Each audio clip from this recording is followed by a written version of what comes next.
la bienvenida ahora a nuestros invitados. Está Vitocho y Fernán. ¿Qué tal? Amigos de siempre, no hace falta demasiada presentación. ¿Cómo están? Buenas noches. Buenas noches, gracias por la invitación. Bueno, esto que acabamos de ver, comentábamos durante el reportaje, es el encuentro del hambre y la necesidad. Porque quien hace el ampay, ¿no?, del abogado de esta banda de estafadores, también es una joya, ¿verdad? Solo él se podía dar cuenta de esta estafa. O sea, realmente el alcalde de Trujillo y Víctor Andrés, que es persona concurrente a Trujillo, debe saber, es una persona que tiene también sus cuestionamientos, ¿no? Sí, claro, pero ¿habrá alguna justificación a que una persona que intenta entrar a la política luego vire hacia la defensa? Vamos, los abogados tienen como deber defender, ¿no?, a las personas en problemas, pero se trata de una banda nefasta, ¿no? Como alguien que quiso ser representante, congresista, está ahora en este plan defendiendo este tipo de bandas que estafan a la gente más pobre, además. Porque no tiene nada que hacer, ¿eh? Yo creo que deben estar pateando latas, ¿eh? Yo creo que la necesidad los ha llevado pues a descubrirse a sí mismos, ¿no? Porque realmente pasar de defender a los derechos humanos a defender a derechos de una organización criminal, me parece que es un salto gigantesco en muy poco tiempo, Bueno, ha tenido poca fortuna en la política, ¿no? Porque lo ha intentado muchas veces sin éxito. Mira, Beto, y lo puedo decir porque estoy con Víctor Andrés, una cosa que es fundamental para una persona que tiene que entrar en política o que quiere entrar en política o que le gusta entrar en política es que debe ser una persona que debe asegurar los ingresos de su vida de manera independiente de la política. Antes de entrar. Antes de entrar tiene que tener o un negocio. Yo diría antes, durante y después. Perfecto. Mejor todavía. Antes, durante y después. Todavía, exactamente. claro. Es decir, una persona que está en la vida pública, en la política, tiene que saber y asumir conscientemente que su vida económica no debe depender de la política. Y lo digo porque Víctor Andrés es así, y ha sido toda su vida así, y modestamente, no con el éxito de Víctor Andrés, pero modestamente yo soy una persona independiente y puedo decir lo que quiero porque yo no dependo económicamente de la política. Como sí depende desgraciadamente la gran parte de nuestros congresistas de hoy. No solo los congresistas, sino que muchas personas entran a la política para encontrar una forma de solucionar los problemas que no han encontrado fuera. Y esa es la consecuencia de lo que tenemos. Yo sé que es abogado el señor Pérez, pero no sabía que ejercía. Entonces, si está ejerciendo, en el supuesto de que esto sea un ejercicio honorable de la profesión, que es un supuesto, no lo sé, quiere decir que se ha visto obligado a ir a la profesión porque en la política ha tenido unos resultados infructuosos.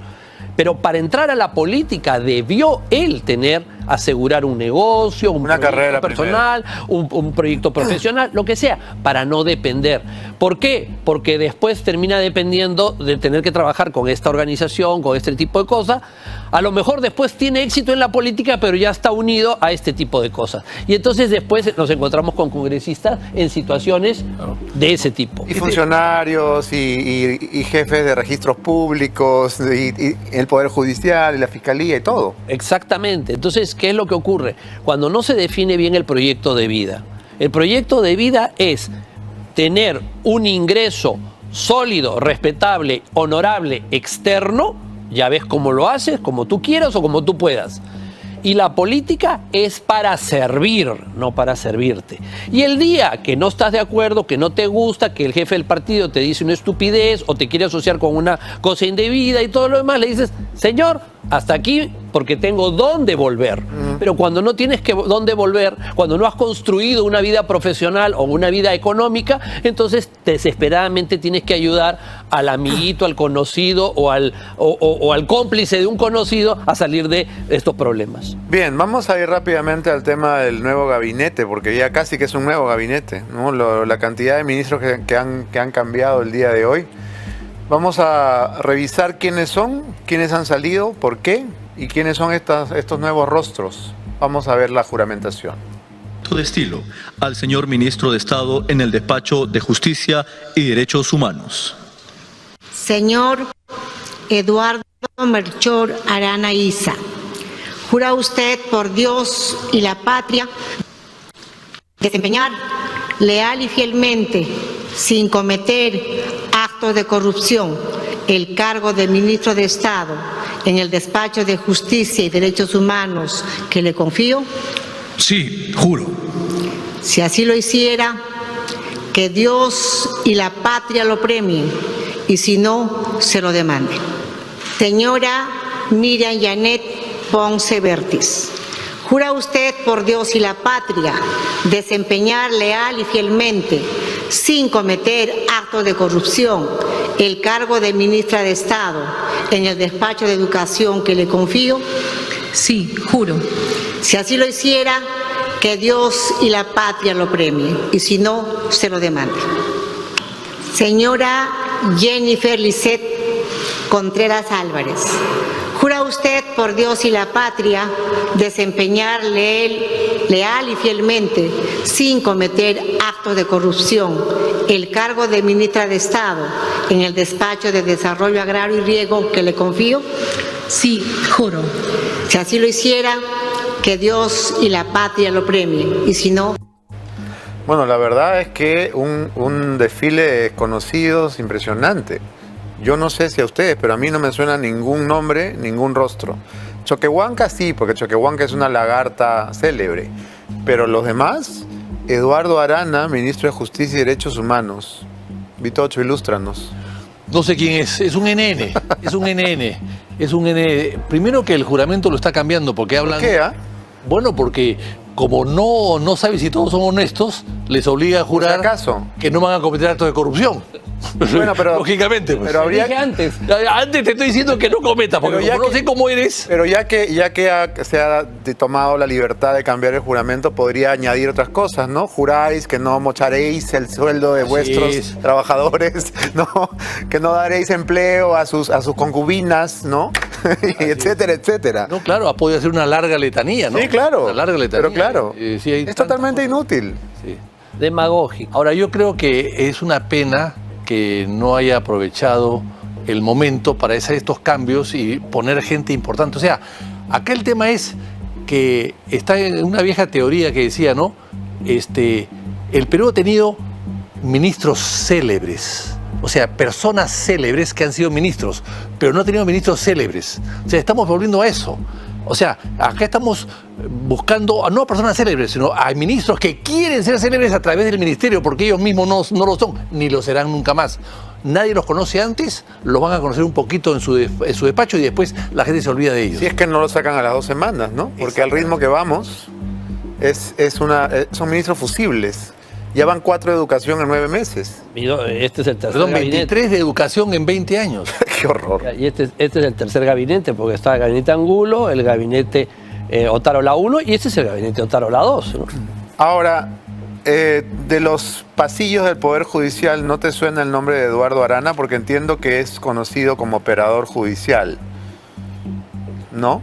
Tal vez para algún tipo de operaciones que no son las que yo pueda hacer, porque Para un rubro en el para que un no rubro en el que trabajas. yo no estoy, porque yo a este señor no lo he escuchado en mi vida, la verdad. Me acuso de ignorancia porque no lo escucho en mi vida, no sé Ok, cuál es su labor. educación, ya se sabe, ayer estábamos aquí discutiendo. Que es la que no se debió ir. Claro, la señora Magnet, ¿no? O Magnet. Magnet, La única ministra digna que renuncia porque ella dijo que se iba a observar una ley, la ley no se observa y se va. O sea, es la única ministra digna que hay en ese gabinete. Es verdad. Pero esta señora que ha entrado, Miriam Ponce, al parecer ha sido puesta por Otárola, ¿no? Pero ¿quién es? Mira, ¿Cuál es su...? yo creo que hay que estudiar estos gabinetes de la señora Dina y de Otárola, porque son gabinetes de cooptación, no son gabinetes sin ninguna... Ponen gente NN, pero representan intereses.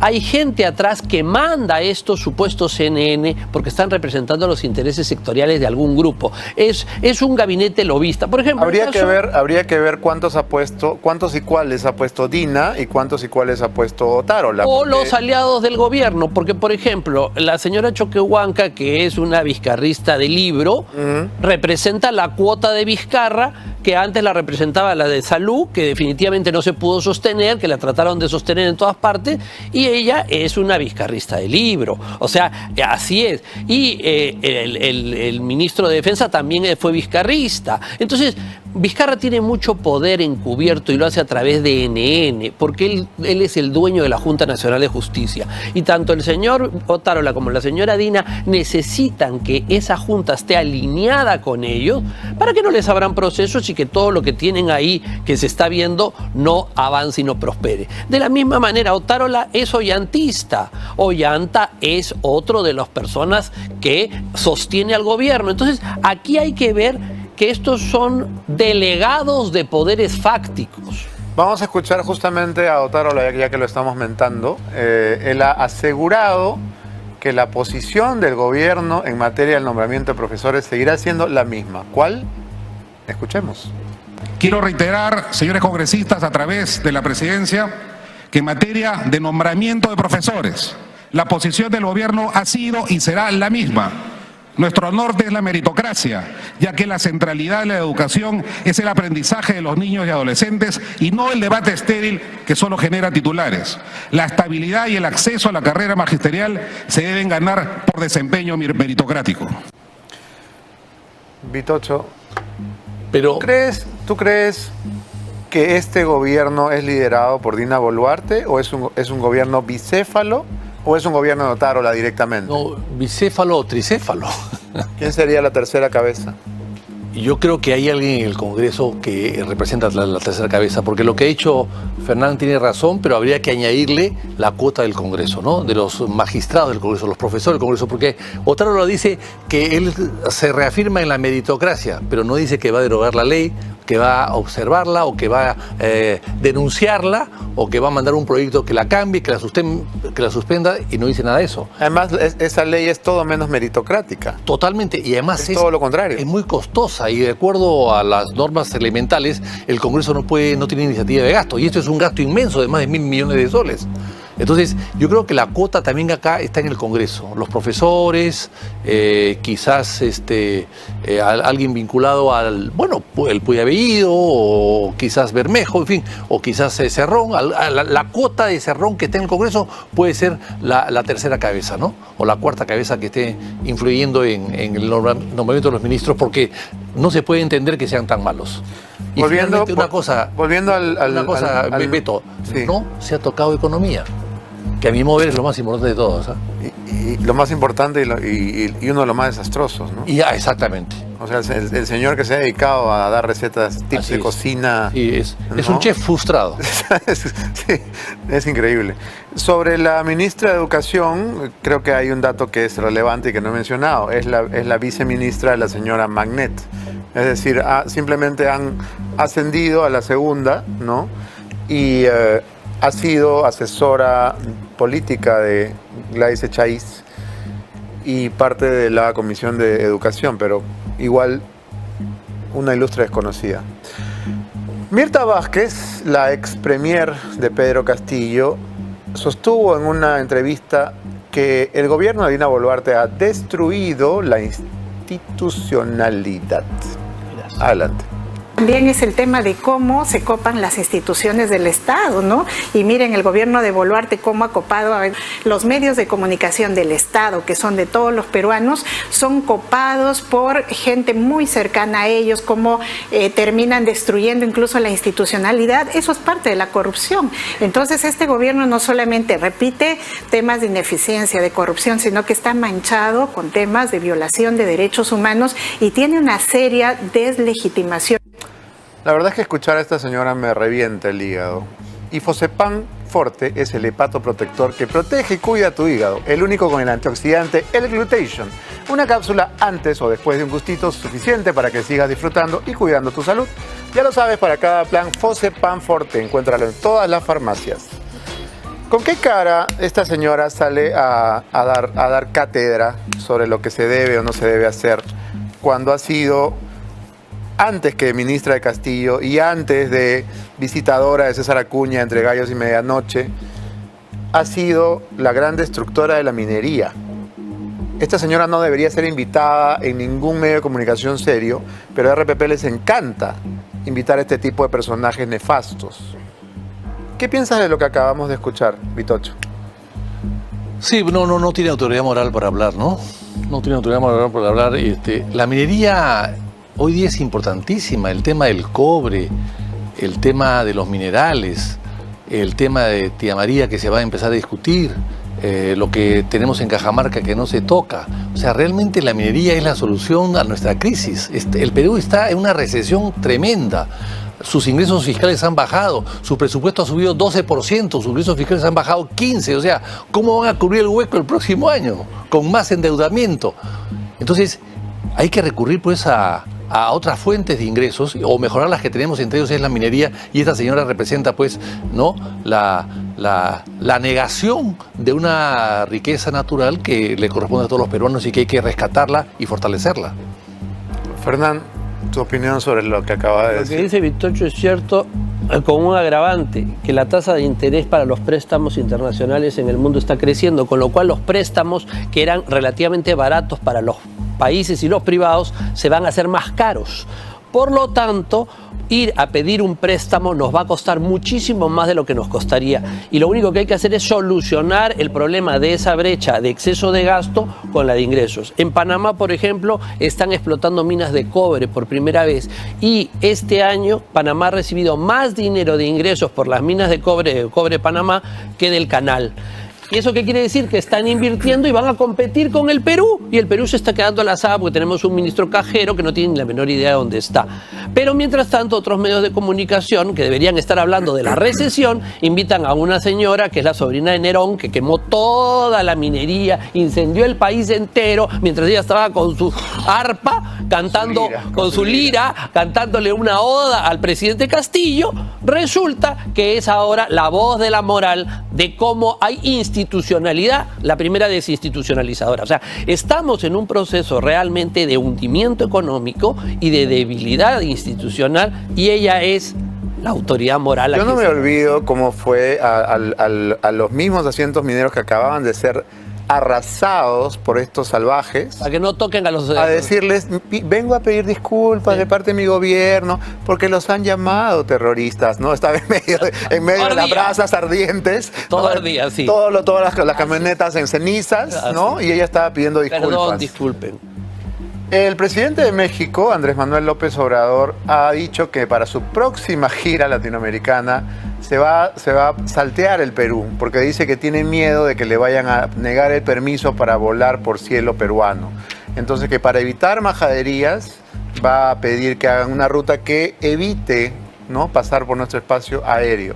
Y para sustentar su afirmación ha citado al filósofo, eso es lo que dijo, al filósofo de la canción, Juan Gabriel.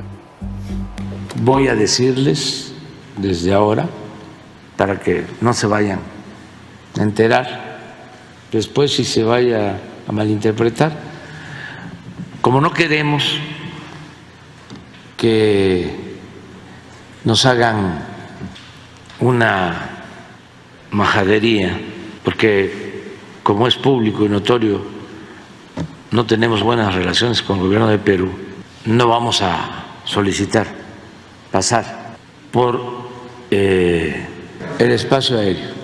Vamos a dar un rodeo para llegar a Santiago de Chile. Y no lo hacemos porque tengamos problemas de odio, así una confrontación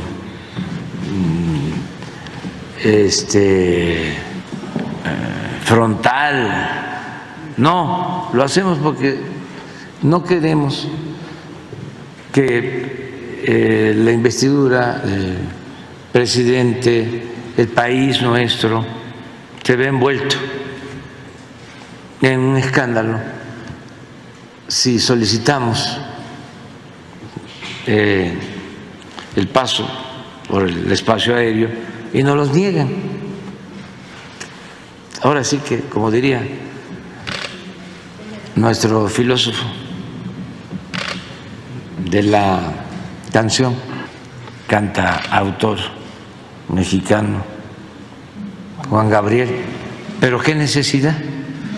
Entonces, es mejor actuar de manera precavida y así no nos metemos en lío con nadie, ¿sí? Tampoco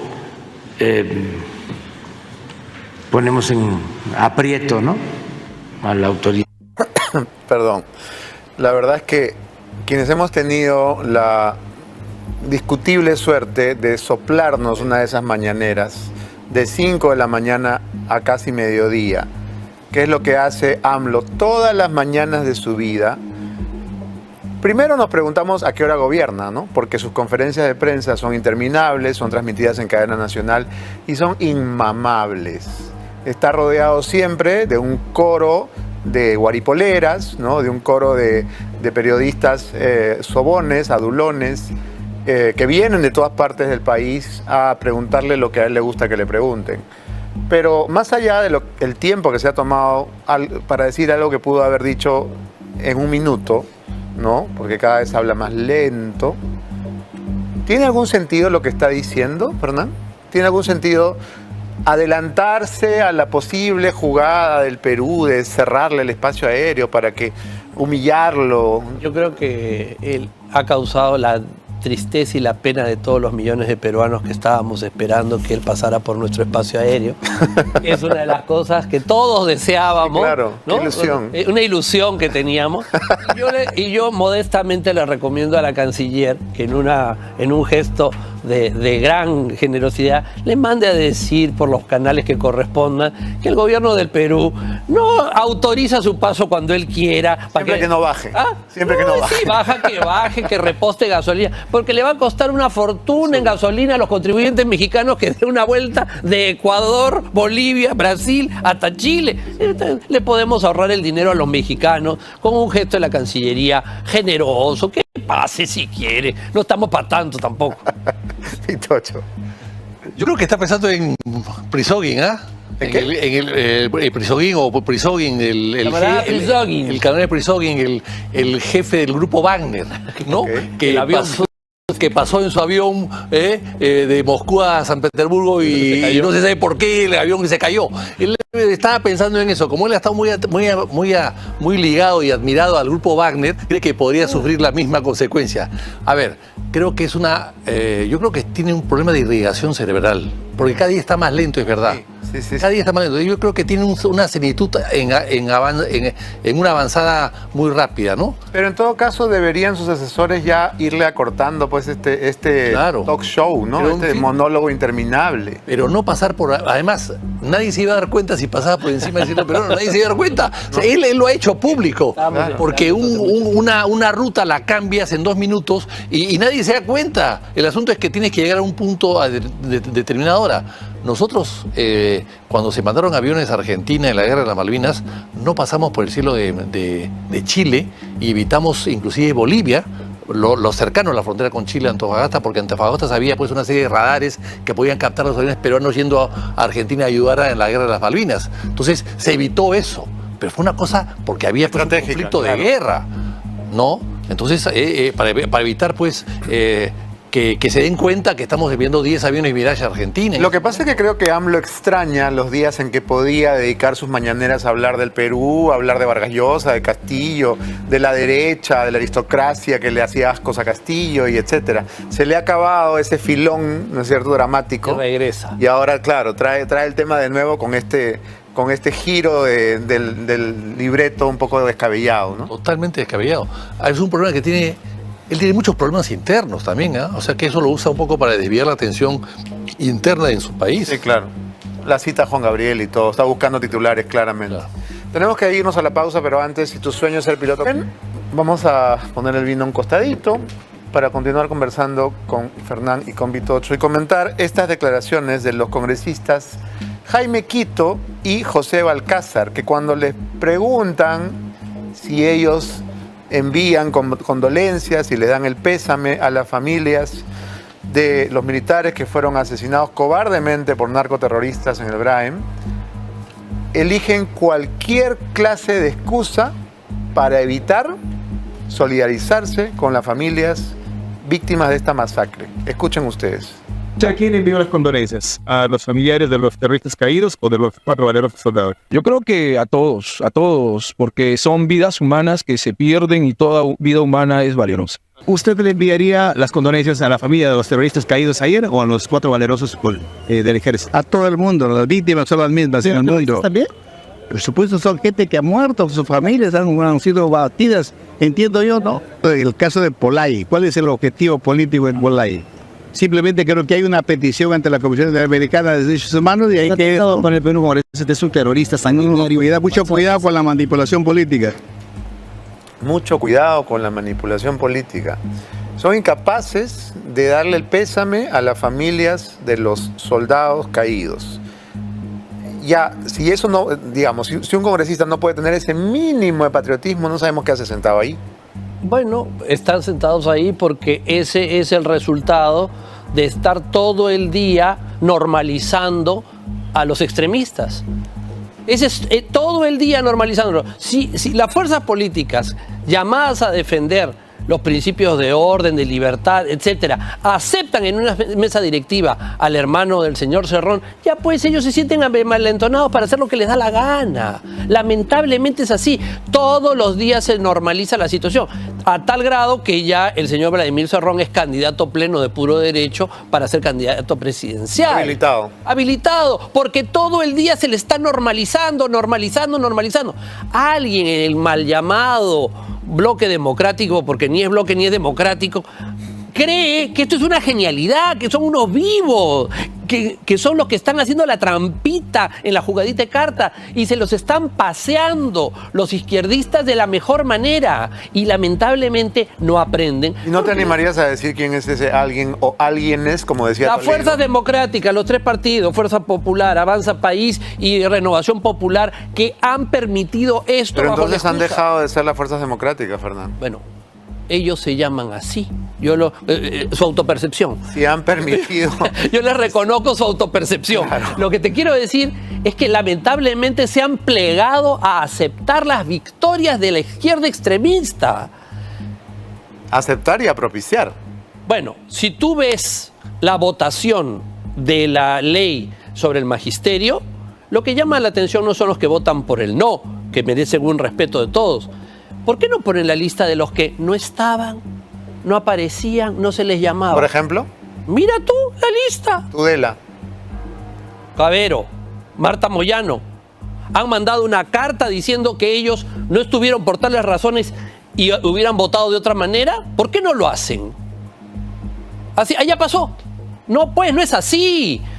Cuando nosotros no estábamos en el Congreso y había una votación importante y no estábamos de acuerdo, pero no podíamos estar, mandábamos inmediatamente una carta que no tenía un valor jurídico, pero sí tenía un valor político, señalando, de haber estado en la votación, hubiera votado de tal forma, para que quedara constancia mi posición política. ¿Han hecho eso?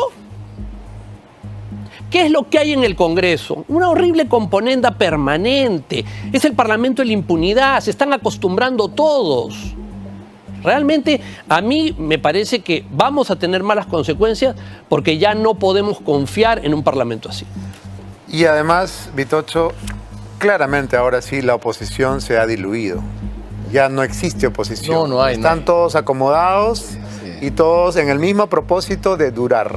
Sí, así ¿no? es. Una convivencia total. Vamos a compartir esta agonía todos juntos como hermanos, porque esto es una agonía. Sí. Total. Ahora, yo quisiera ver, las declaraciones que he escuchado son muy cínicas, evidentemente, ¿no?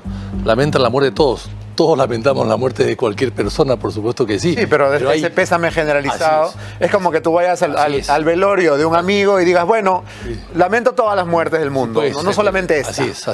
O sea, hay muertes y muertes, ¿no? Hay que ver cómo se muere, ¿no? Defendiendo la patria o atacando a la patria. O sea, hay que saber perfectamente bien la distinción. Ahora, yo me pregunto, han muerto 4 soldados, que les rindo mi homenaje, por supuesto, y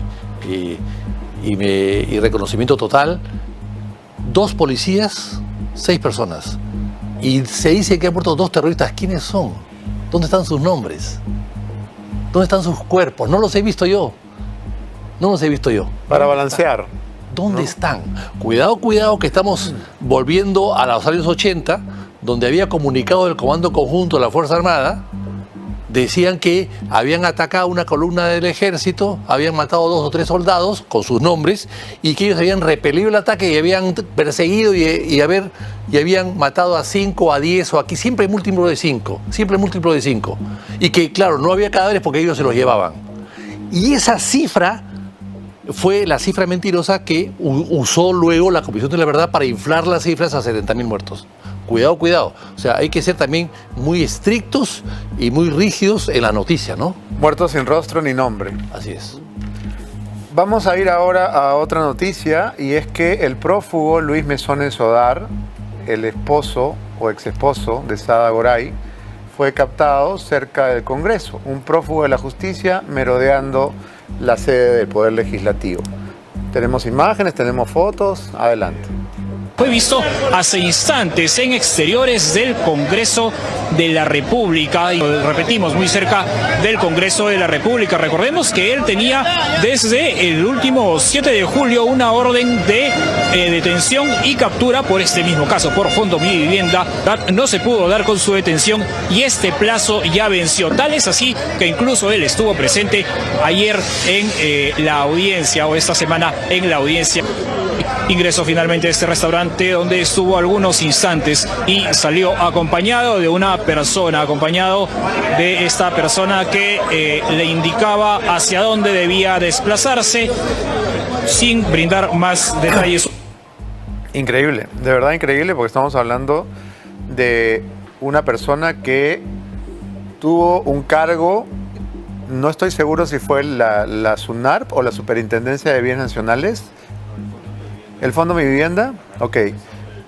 Y está dentro del expediente del caso de Marca Group, del caso de Sada Goray. Entonces, ¿qué pasa? ¿Pasa de moda el tema y ya pueden salir a comer a la calle y no pasa nada? Lo que pasa es lo que todos los ciudadanos saben, que todos estos procesos, lamentablemente, hay muchos jueces, hay muchos fiscales y hay muchos policías que hacen pactismo con las personas que están procesadas y se hacen de la vista gorda, y bueno, porque capturamos a uno no capturamos a otro, o no vemos. La policía peruana es magnífica, cuando quiere capturar a alguien lo captura. A mí no me vengan con cuentos, que conozco muy bien a la policía, y cuando quieren capturar, capturan. O no capturan porque no les dan la orden o porque ellos no quieren. Y este se pasea por el centro de Lima y no lo tocan. ¿Qué es eso? Y él es agravado, porque él era funcionario público. O sea, él era más peligroso o más grave que todos los que están ahora bajo reja. Y resulta, entonces claro, no está que va a estar pues Latijero.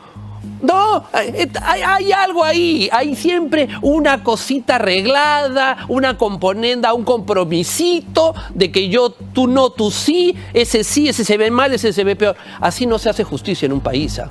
Así no se puede hacer justicia. De acuerdo. Aunque hay que reconocer, para ser equilibrado, que si hoy día la dignidad institucional en el Perú existe, es por 2 personas. El presidente de la Corte Suprema, que está tratando de inducir a una solución, aunque lo acusen de buquelista, de un problema que tiene el Poder Judicial, y la fiscal de la Nación, que está haciendo su trabajo. El Poder Legislativo y el Poder Ejecutivo hoy día se sienten amenazados por la Fiscalía y por la Judicatura, y por eso los atacan. O ellos directamente o sus personeros. No vamos a salir adelante solo con el Poder Judicial y solo con la Fiscalía. Ellos son hoy día el único sostén ético-moral que tiene la República Peruana. Totalmente de acuerdo.